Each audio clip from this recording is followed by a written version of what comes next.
Hello sa mga nanay sa ating mga tahanan. Ang ating menu ay pork ribs caldereta. Ito ang ating mga ingredients. Yan. Tapos, unahin natin ng carrots. Yan, prituhin muna natin.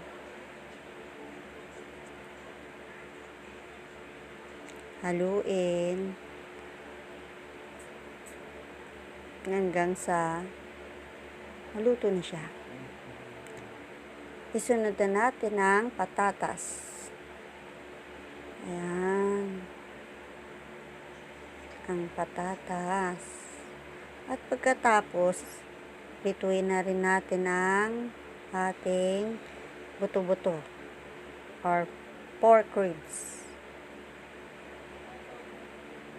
Yan, para mabawasan ang lansa ng ating karne. Ayan na po siya. Half cook lang po.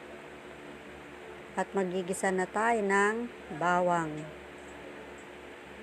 Ayan.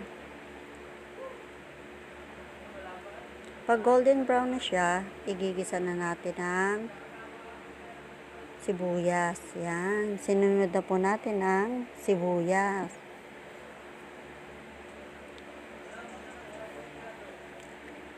Ayan na siya. Halu-haluin. Pag na golden brown na ang ating sibuyas, yan. Pwede na nating isunod ang karne. Igigisa na natin sila dyan. Yan. Haluin.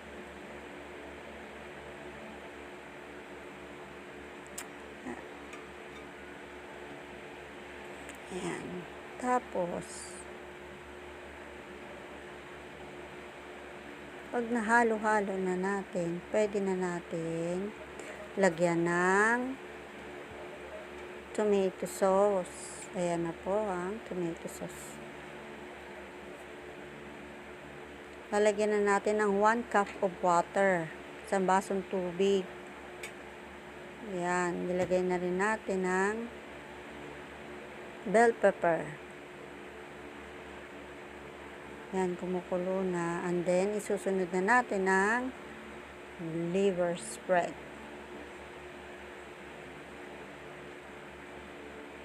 Yan. I-mix natin para lumasa siya.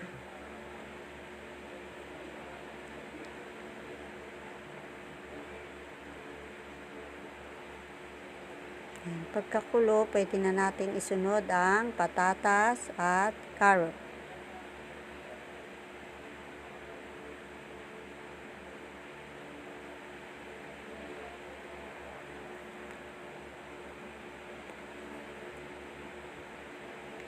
Tapos, lalagyan na natin ng seasoning. Pampalasa.